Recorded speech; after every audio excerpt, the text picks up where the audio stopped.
A man who's a cop decided to have inappropriate relationships and commit sexual assault against women, those in his custody. Put up his picture, full mask. Stephen Victor Abreu from Wicomico, a Maryland sheriff's deputy. That's who he is. Now, there's an interesting background, and the sheriff himself wants you to believe that he is a good guy for firing the deputy. But I'm going to highlight a nuance that the local news decided to leave out. A Maryland sheriff who made the decision to fire and criminally charge that deputy following an investigation into allegations that he raped a woman, held her in his custody at a Kohl's parking lot.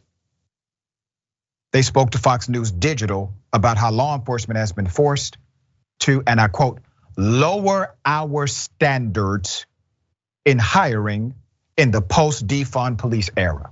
Now look at that. You have a bona fide criminal, you have a bona fide victim, and then you have a dumbass excuse. Oh, yes, I fired him, criminally charged him because defund the police. This is why we are here, according to the sheriff, okay? Watch the narrative. Now, the reason why the sheriff said this is because he was hiding his own negligence, and I have it right here. There's more. All right, so this deputy, 30 years of age, was fired from the Wicomico County Sheriff's Office and charged with second-degree rape, fourth-degree sexual offense, second-degree assault, false imprisonment, sexual contact, while a person is in law enforcement custody, and 3 counts of misconduct in office following an internal investigation into an alleged October incident involving a 27-year-old victim identified in the affidavit only as J.A. Let's put up a picture of the sheriff. This is from their Facebook page. Since the deputy's arrest, the county sheriff, Mike Lewis, said an additional 6 or 7 victims have come forward. The charges range in degree of severity from women who that deputy allegedly spoke to inappropriately during a traffic stop and exchanged phone numbers with, to one encounter involving the deputy having actual sexual intercourse with a woman. The sheriff, Lewis, said the deputy first interacted with that woman, the one that was the start of this investigation, while she was intoxicated at the scene of a car accident, and later had sexual intercourse with her inside of a marked sheriff's office vehicle in the parking lot of her apartment complex. That incident, as are the others, remains under investigation. And Lewis said additional charges may be forthcoming. The sheriff further said, and I quote, "You're talking about a uniformed deputy wearing a badge, got a gun with body armor. I don't care if she consented or not. It is not consensual intercourse. It was not just wrong. It was not just a violation of policy procedure. It is a criminal act, and he will be charged accordingly." Once again, the charges are correct. This deputy is a criminal, in my opinion.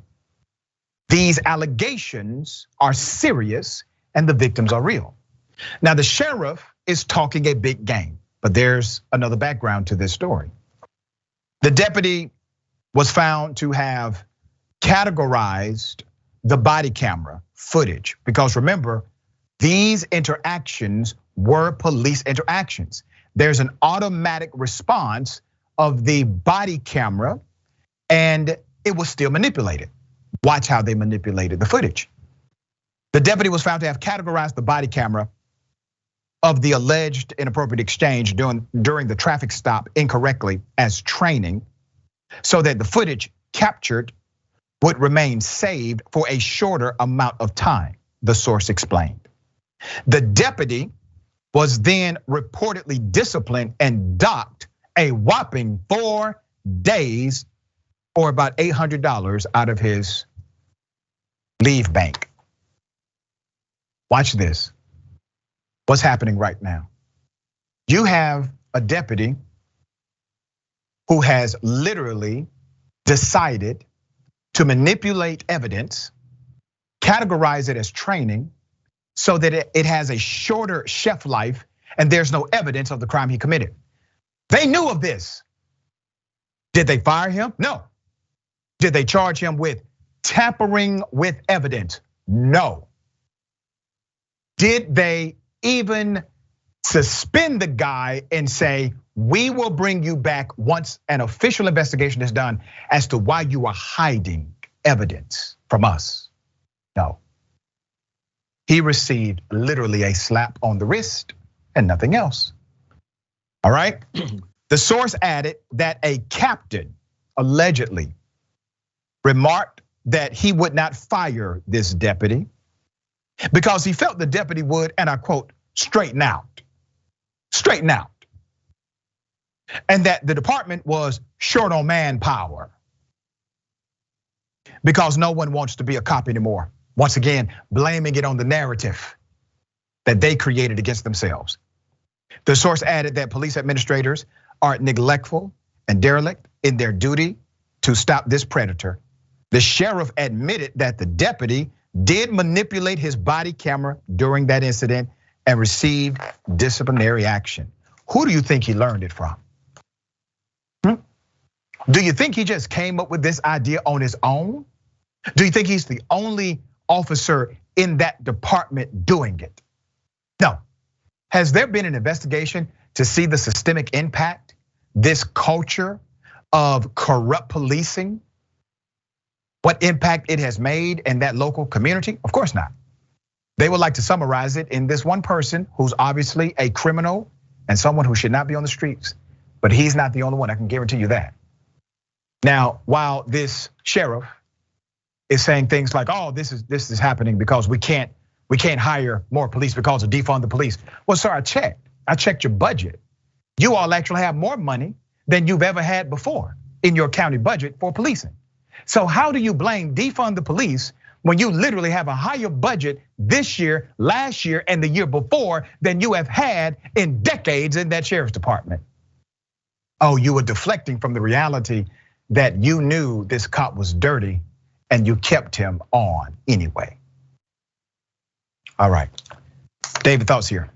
Well, look, it certainly sounds like this sheriff looked the other way until the evidence was incontrovertible and he had to take some sort of action. And then once he did, he brought the necessary charges. But I really appreciate and value the last point you made, and that is for everybody who likes to talk about defund the police. And it's not just this Maryland county, but literally every county across the United States. Police, law enforcement, sheriffs, their budgets continue to go up. They get higher and higher. They're gonna be even higher next year. So this argument that somehow they can't find people is ridiculous because the salaries they're able to offer is higher than ever. Now, it may be true that some cops don't wanna be cops, perhaps because they're facing the sort of scrutiny that they didn't face before body cameras, but too bad. There are a lot of good people out there who wanna be cops, who are willing to do the right thing and honor the Constitution and honor their oath and have some integrity. And it's shame on the sheriff and other police leaders if they are not able to hire and find those people. Very well said. And just remember, there's been movements to put cameras in classrooms. Teachers didn't stop teaching. Movements to put cameras on buses. Bus drivers did not stop driving. Cameras all of a sudden showed up in City Hall and county commissions. They did not step down from their positions.